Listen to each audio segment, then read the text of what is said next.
آگے پاکستان کا ایک نوجوان جو ہے، جو یوتھ ہے، وہ یہ دیکھ رہی ہے کہ ایک بہت بڑا پولیٹیکل ویکیوم بھی ہے، اس کے علاوہ اکانومی کا مسئلہ بھی ہے، اور جو سیاسی میدان میں ہمیں نظر آتا ہے کہ مریم نواز صاحبہ کنٹینڈر ہیں کل کو لیڈ کرنے کی، یا بلاول صاحب بھی ہیں، تو بلاول بھٹو ورسز مریم نواز میں آپ کس کا پلڑا بھاری دیکھتے ہیں جو کہ بہتر ڈیسیژن لینے کی صلاحیت رکھتا ہے؟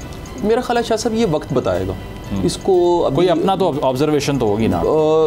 میں دونوں کے ہی کچھ کہہ لیجئے چیزوں کے حق میں ہوں گا، کچھ چیزوں سے اختلاف کروں گا. اور یہ بھی واضح کرتا جاؤں، میں نے دسمبر میں نا شاہ صاحب ایک ویڈیو بنائی، پاکستان میں نہیں تھا، اب از ان بتایا تو ایک کانفرنس پہ میں اسپیکر تھا، میرے پاس ٹائم بہت زیادہ تھا. تو آپ کو پتہ ہے کہ جب بندہ جو یوٹیوب میں بھی کام کر رہا ہو اور ملک سے باہر ہو، ٹائم بہت سا ہو تو ویڈیوز بنانی شروع کر دیتا ہے. وہ ویڈیو میں نے بڑی آبزرویشن سے، مطالعے سے، سمجھ سے یہ بنائی کہ پاکستان میں سب سے زیادہ اسکوپ لیڈر بننے کا ہے.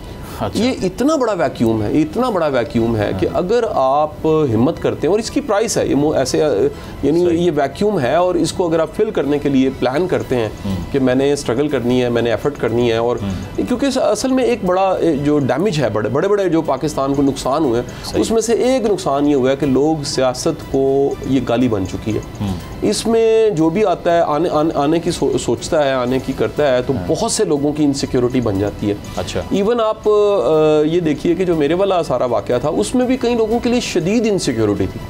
یہ میں پھر اگین واضح کروں کہ انہوں نے یہ ساری ٹرولنگ سٹارٹ کرائی. ان کو تھا نا کہ ٹکٹ آپ کو مل گئی تو پھر ہمارا وہ اس چیز کو سچ سمجھ بیٹھے. وہ انہیں لگا کہ اگر ٹکٹ کا فیصلہ اس طرح اچانک میٹنگ کر کے ایک میٹنگ میں ہی ہو جانا ہے، تو ان کے لیے تو بہت بڑا خطرہ تھا. اور سچی بات بتاؤں، مجھے بعد میں بڑا دکھ ہوا کہ جب یہ سارے کے سارے وہی لوگ ٹی وی پہ آ کے کس طرح سے. تو فیوچر میں پھر آپ کیا دیکھ رہے ہیں کہ زیادہ چانس پھر آپ بتا دیجئے کہ وہ کس کا لگتا ہے آپ کو؟ بلاول صاحب کا لگتا ہے، مریم صاحبہ کا لگتا ہے؟ شاہ صاحب اس میں نا یہ اندازہ لگانا مشکل ہے.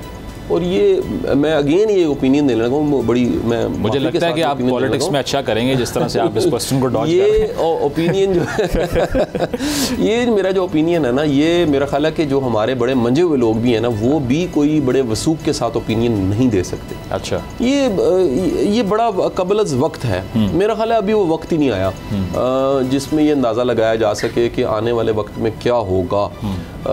تو 9 مئی کو جو واقعات ہوئے، جس میں ہم نے خاصا انتشار بھی دیکھا ملک کے اندر، اور نقصان بھی بہت ہوا، جانیں بھی گئیں، اس میں آپ کو لگتا ہے کہ چیئرمین تحریک انصاف کا واحد ایک بلیم ہے، یا پھر کارکنان کو بھی سوچنا چاہیے تھا کہ وہ باہر نکل کے کر کیا رہے ہیں یا کس کو ڈیمیج کرنا چاہ رہے ہیں؟ میرا خیال ہے کہ یہ اندازہ نہیں لگا سکے. بعض اوقات ہوتا ہے کہ آپ ایک ایکٹ ہوتا ہے، اس کے جو پرو کونز ہیں، جو مثبت اور منفی ہے، اس کا اندازہ نہیں لگا پاتے.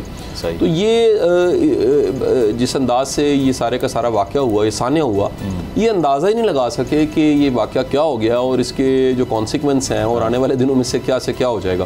عید الاضحیٰ پر قربانی کے لیے احتیاطی تدابیر. قربانی کرتے وقت صفائی ستھرائی کا خاص خیال رکھیں. تجربہ کار شخص سے جانور ذبح کروائیں.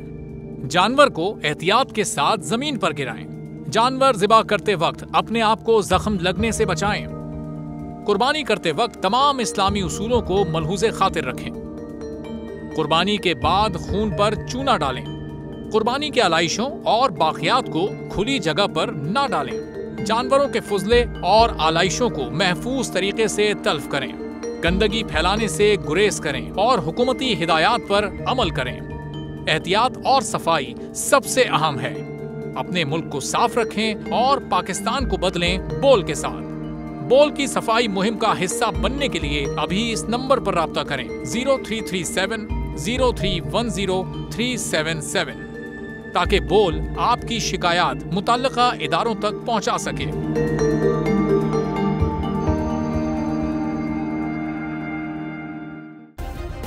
سبسکرائب کریں اور بیل دبائیں تاکہ کوئی خبر رہ نہ جائے.